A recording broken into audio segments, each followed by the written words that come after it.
Here are 5 top mistakes people make when trying to heal their relationship with their body image. Let's dive in.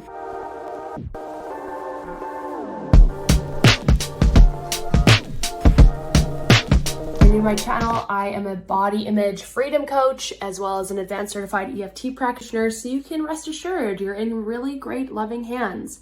And I've not only helped support myself to overcome these struggles with my body image, but thousands of women worldwide. So let's dive in, shall we? Okay, here's mistake number 1.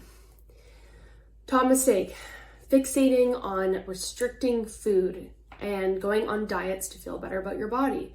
Well, it's not your fault that you've been taught this. The diet culture is famous for making us believe that the less we eat, the more we're gonna feel positively about our body. And as I'm sure you've realized, diets don't work.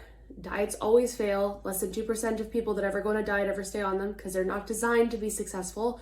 And they actually really operate on this premise that the more shitty you feel about yourself, the more you desire restricting food. And the outcome is we never actually feel better about ourselves and our body. There's something that happens where dopamine is actually released when we start a diet, which is a chemical that's a feel-good chemical in our brain. So that makes us feel temporarily, keyword underline, temporarily positive because we're making a shift and we get this little hit, but that is very quickly decreased. And we learned that not only is it dangerous for our bodies, but it actually does a lot of harm. It downregulates our metabolism, which means it slows it down, decreases energy levels, affects our sleep, can actually lead to weight gain, cortisol, a whole host of other things. So number 1, dieting is not going to make you feel truly better about your body image in a lasting, impactful way. As I say that, I know that if you've been on a diet, and again, like I said earlier, maybe you did feel better, but it's very temporary and those feelings come right back. The negativity, all of the obsessive stuff, it comes right back. It's not a permanent feeling. So that's the biggest mistake people make in trying to feel better about their body, is going on a diet or restricting food. Number 2 is looking to exercise as a method to feel better about our bodies. Yes, this may be a controversial opinion, but here are my thoughts. Exercise can be a very healthy modality for us in having a healthy relationship with our body. Exercise and movement is important in having a healthy relationship with your body, and that is in moderation. It's really easy for us to get confused with exercise and how much we're supposed to be, and one of the top mistakes is feeling like we have to over exercise and exercise in extreme amounts or in extreme forms to feel better about our body. As someone who has been a fitness instructor in the past, is one currently, and has a much different relationship with my body, I can assure you that over exercising and putting your body through a lot of stress and harm through exercise is really detrimental. It does the same thing as dieting in the sense that it will downregulate our metabolism if we're creating too much stress on the body. We don't have enough rest days. We are pushing our body to too many extremes. We aren't nourishing our body enough. We're not recovering. And it has the same really inverse effects that you're looking for in terms of the relationship you want with your body. So otherwise said, that if you're exercising too much and you're doing it too intensely, you're actually not allowing those muscle fibers to grow or to rest. You are causing yourself a lot of harm, more harm than good, and you're going to impair your sleep, a whole host of other stuff. So it's really important to have a balanced, healthy relationship with exercise. And I get that it's hard to do that with all the noise that we've been taught out there. So really looking at your relationship with exercise and asking yourself, like, is this a really positive relationship that I have? What kind of tweaks could I make to feel even better? Do I give myself enough rest days? Things like that are really important. And really learning that, I've said this before, but we are as unique as a thumbprint, and each person's the forms of exercise that feel good for you are going to be different from everyone else. So really doing your best to tune out from what you think you should be doing, and tuning back into what actually feels good for you is really important. And HIIT training, for example, isn't something that feels good for everyone. Same with like dance or yoga, like it's so individual. So really empowering yourself to learn what feels good is amazing. Number 3, one of the other top mistakes is fixating on trying to fix the outside of you. So I've talked about this before, but our beauty standards are constantly changing and evolving, and it's impossible to keep up with. Like, as you see, there's new trends every single year in terms of what's hot and not in terms of body types. Like, how convenient in our capitalistic society and everything else. Oh my gosh, like we just don't even have enough time to get into that. So if we're always fixated on what outside fixes we can make to feel better about ourselves, that's very fleeting again. And we're just going to constantly be trying to run up that treadmill, exhausting ourselves. And it's never going to lead to the lasting, impactful, true sense of confidence that you actually want and is within you. And those are things that no one can take away from you. And again, like, you can make changes to your hair or your body and all of that and probably feels a little bit better about yourself or temporarily more confident, but you're going to see if you don't actually heal the inner thought patterns that are keeping you stuck, the conditioning that we've been acquired to believe about ourselves throughout our lifetimes, through society, through diet culture, through beauty standards, through everything, all the noise, everything.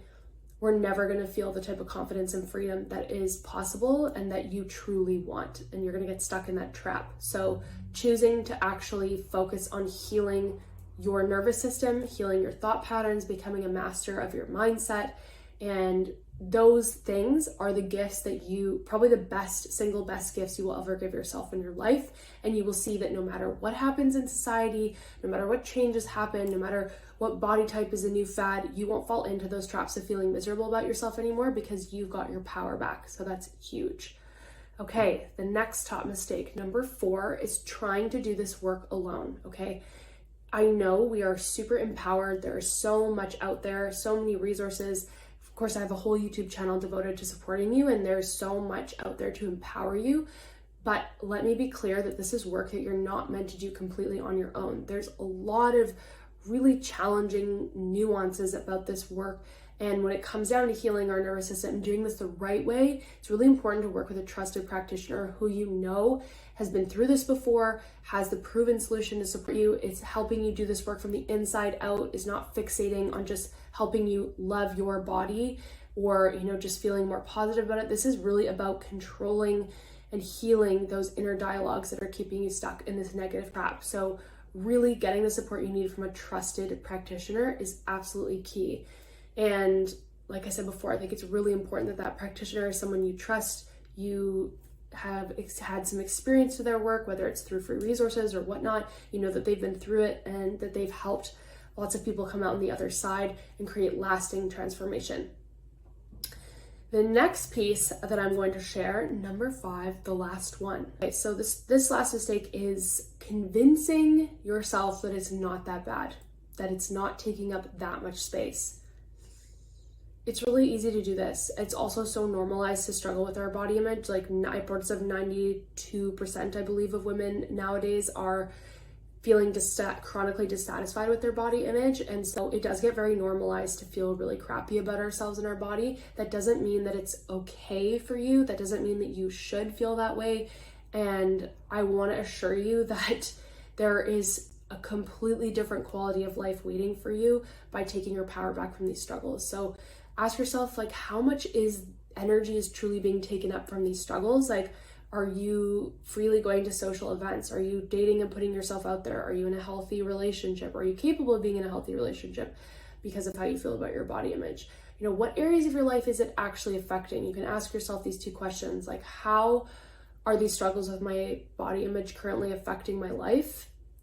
And if I were to say on a scale of 1 to 10, how intense these struggles are, what would that number be? And I will invite you to be really honest with yourself. And if you've noticed more than one area of your life being severely impacted by these struggles and that number is above 3, it's time to get the support that you need to really take your life back. As someone who has spent more than 20 years of my life in complete agony about my body image, I know what it's like to be on that side, and I know what it's like to be over here when you have the tools, the resources, you've experienced the healing to be able to actually truly live your life, to have a healthy relationship, to, be financially secure, to have the career that you love, to be happy and present with yourself and your friends, to feel like, yes, you may have, a struggle with your body image one day, but it's not going to bulldoze you, and you have tools to bring you back to the truth of who you are, and to most importantly, not attach your self-worth and your confidence to your appearance, because newsflash, that appearance is always going to change.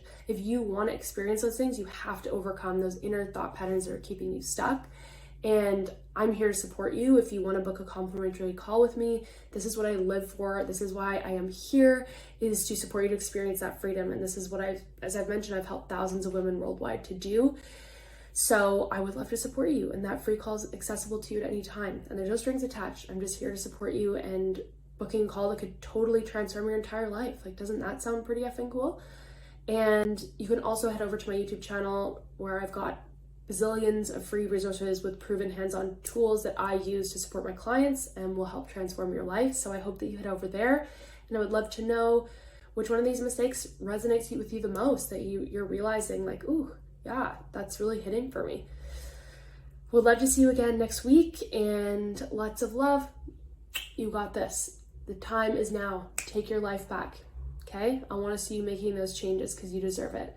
See you next week.